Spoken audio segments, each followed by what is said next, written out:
Voilà, je commence aussi l'enregistrement et Très je bien, partage l'écran. très bien. Donc, Catherine Lefebvre, donc, comme disait Cathy, je suis IPA au CHU d'Angers depuis 2022 et actuellement, je travaille au CM2R en neurologie au centre mémoire, consultation mémoire plus particulièrement pour des patients atteints de pathologie Alzheimer et maladies apparentées. D'habitude, j'ai regardé quelques interventions déjà, et d'habitude, on parle surtout du travail du mémoire avec les résultats, enfin tout ce que ça a apporté. Là, la demande était un peu différente avec Axel Chavanon. Elle m'avait demandé de faire quelque chose, plutôt de vous expliquer comment mon parcours un peu pour passer de la recherche académique du mémoire de master, donc à un article dans une revue de santé. Donc, vite fait mon parcours, je suis infirmière depuis 1996. À l'époque, comme ça, pour faire un petit clin d'œil, on nous demandait un travail de fin d'études, je crois. En rien, c'était de la recherche, je vous promets. Enfin, dans mes souvenirs lointains, ça n'avait rien à voir avec de la recherche. J'ai ensuite travaillé au CHU de Tours, j'ai fait du libéral, CH d'Orléans, et puis je suis arrivée à Angers en 2005. En 2014, j'ai fait un diplôme, un DU sur l'éducation thérapeutique patient. Là, on parlait un peu de mémoire et j'avais choisi un thème sur la douleur. Et puis enfin, en 2022, master en pratique avancée où là vraiment, on parlait de mémoire. Enfin, pour le coup, moi, j'avais choisi une revue de littérature. Et comme ça, entre deux, ça concernait la personne âgée et son mésusage d'alcool. Mais c'est pas ça dont on va parler aujourd'hui. Alors, mémoire d'ailleurs ou travail de recherche, je me suis posé la question parce que mémoire, bah, moi, ça me fait penser à la mémoire, alors encore plus aujourd'hui que je travaille en neurologie. Et puis, travail de recherche, et je pense que dans le mémoire, il y a du travail de recherche, c'est évident, donc on va rester plutôt sur un travail de recherche. Le but d'un travail de recherche, tout d'abord, c'est de démontrer la capacité d'un étudiant à mener une recherche académique rigoureuse. C'est vraiment une commande institutionnelle. Peu sont d'étudiants qui disent, moi, je veux absolument faire un travail de recherche. Ça nous est parfois imposé et c'est souvent générateur de stress d'ailleurs, hein, parce que bah, ça va valider ou invalider la formation, le développement des compétences méthodologiques. Alors, l'objectif de ce travail de recherche, bah, c'est de répondre à une question de recherche précise en utilisant une méthodologie scientifique, de contribuer au corpus académique, faire un état des lieux, une recherche, de confronter les différents auteurs, différentes écoles, différentes perspectives académiques sur une problématique donnée. Et puis, bah, le public qui est ciblé, souvent, c'est principalement les enseignants, peut-être quelques chercheurs, mais pas sûrs, et puis les examinateurs universitaires, hein, euh, et que c'est un style quand même très académique et spécialisé. Donc le début de la recherche, ben, ça commence dès la deuxième année de master, sauf que ben, avant de la recherche, pour moi en tout cas, il me fallait vraiment de la méthode. Et j'avais bien fait le choix d'un sujet spécifique qui m'intéressait, ça c'est sûr.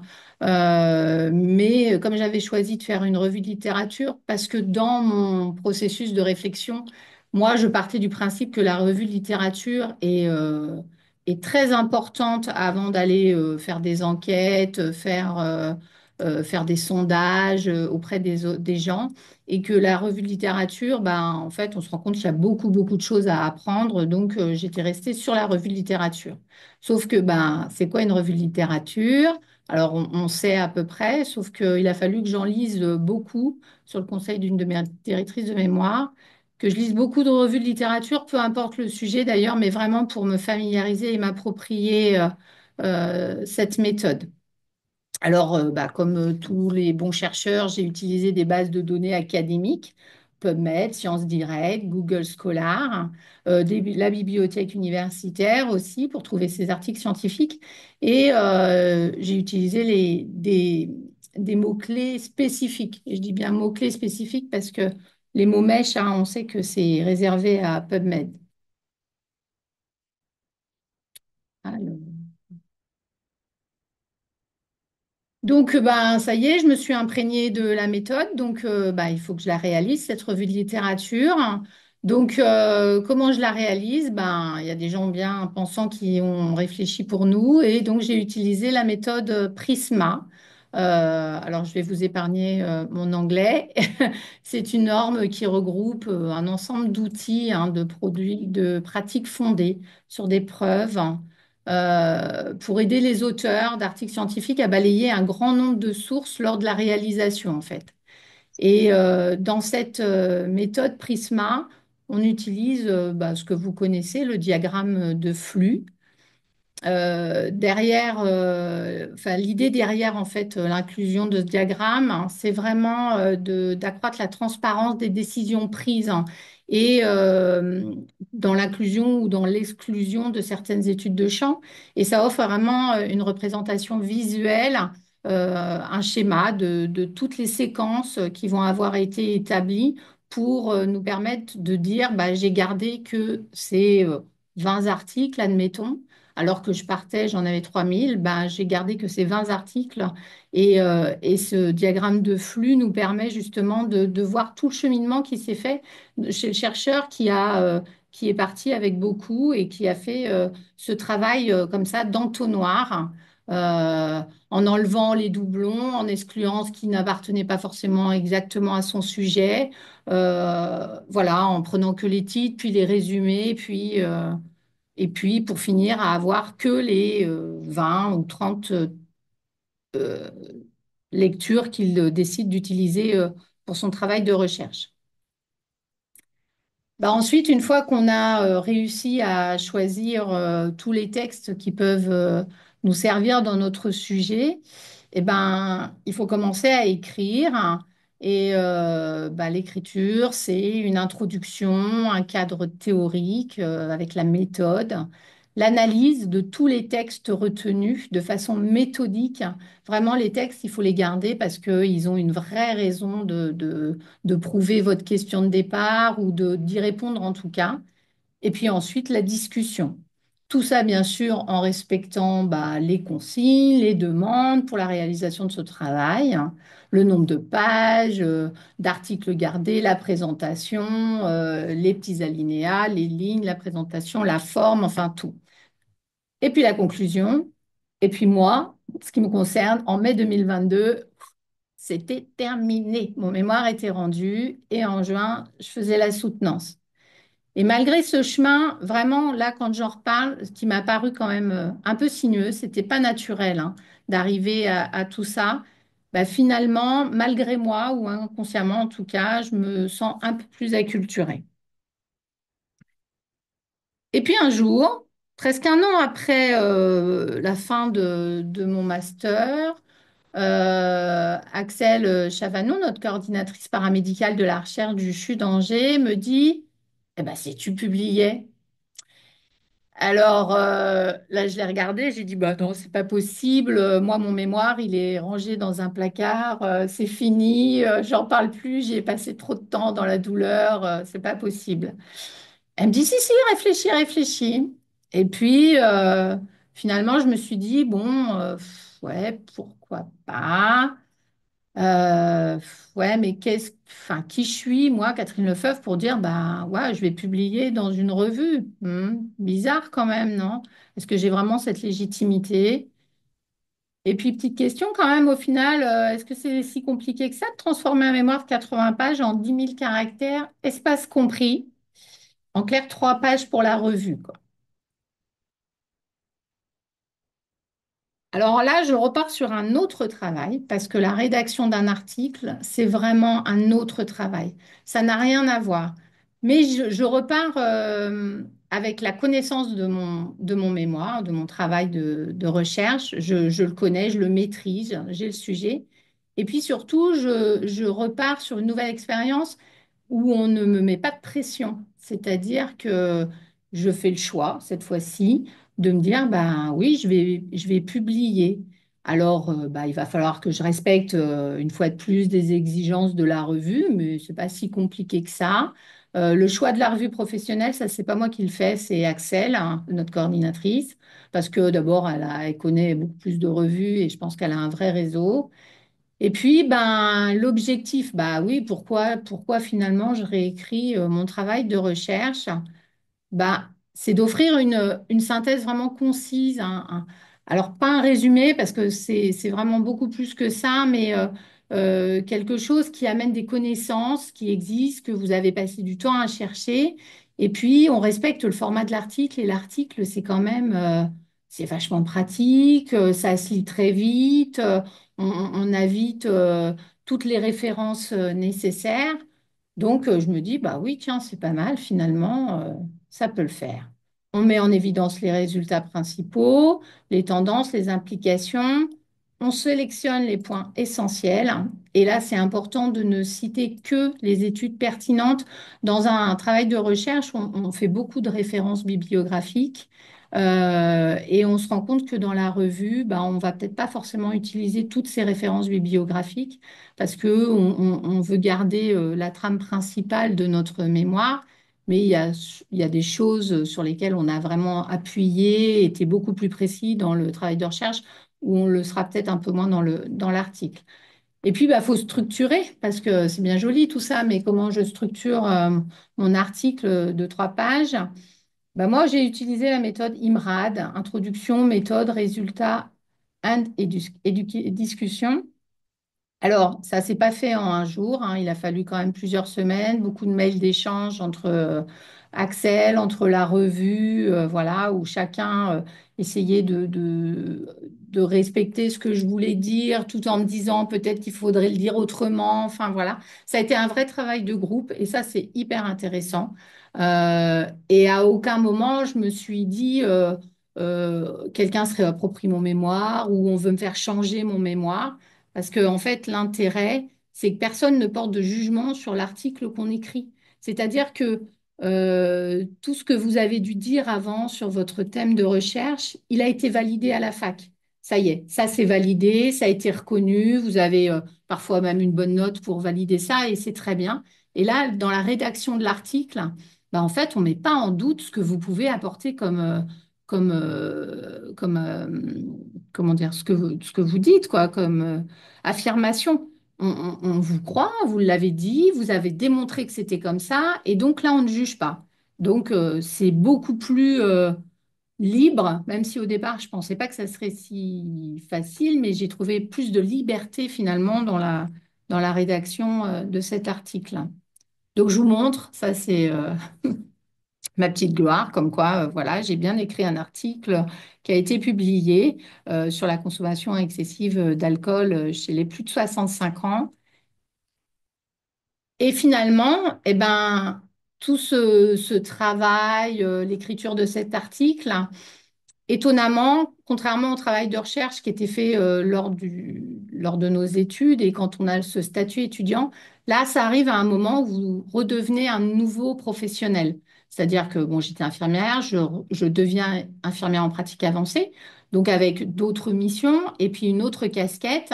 Et pour le coup, ben, il faut refaire ses preuves, entre guillemets, parce que ben, on vous attend, on vous connaît pas forcément. Et ben, on a une vraie reconnaissance de son travail, mais non plus de votre entourage un peu privé ou universitaire. Non, vous avez un vrai impact sur les professionnels qui vous entourent, vos pairs, pas que d'ailleurs, hein, parce que c'est un apport. Vous avez un nouveau travail d'écriture, vous réapprenez, vous refaites. Alors peut-être que si aujourd'hui je devais réécrire mon mémoire, je le réécrirais peut-être pas de la même façon, je ne sais pas. Vous gardez l'essentiel du travail en le synthétisant, en étant structuré, cohérent. Et puis, vous atteignez un public beaucoup plus large. C'est-à-dire que là, vraiment, bon, après, c'est notre société qui veut ça. Il y a les réseaux aujourd'hui, on peut poster facilement. Axel s'est empressé d'ailleurs de le poster. Et il y a des gens qui ne vous connaissent pas, mais qui, pour le coup, vous reconnaissent à travers ce que vous avez fait. Et ben, ça amène une vraie gratitude et pour le coup une vraie légitimité en tant que nouveau professionnel et en tant qu'infirmière en pratique avancée.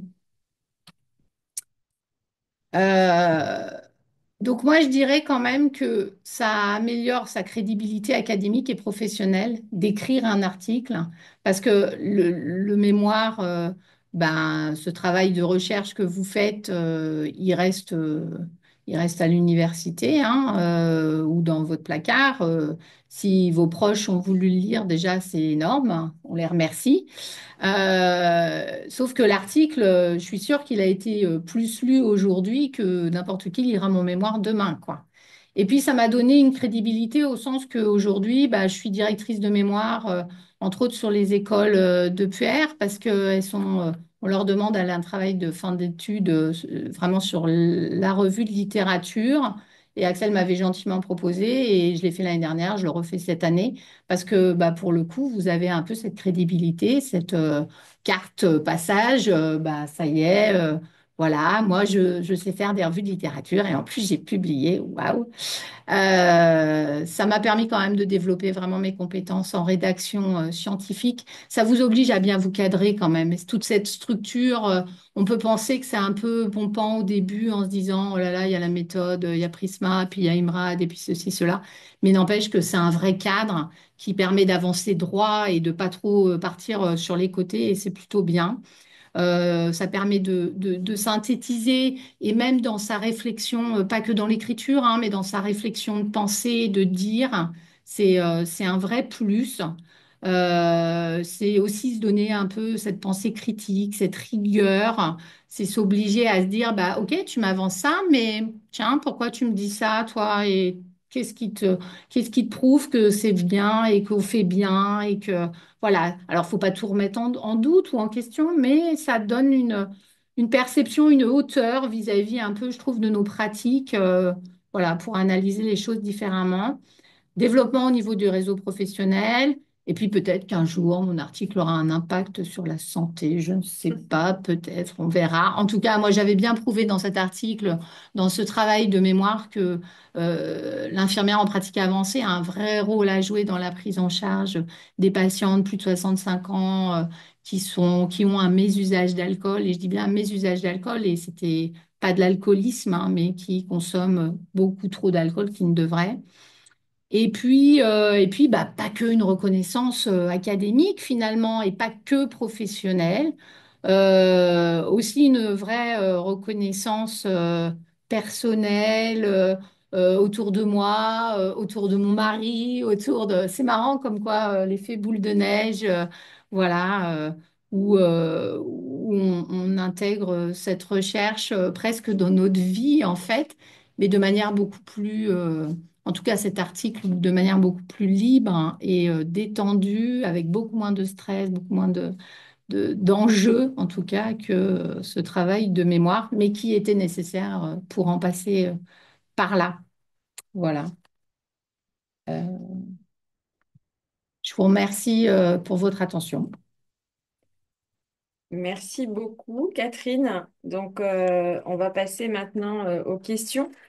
Donc, si vous pouvez ouvrir vos micros et interroger directement Catherine, c'est tout à fait possible et le moment.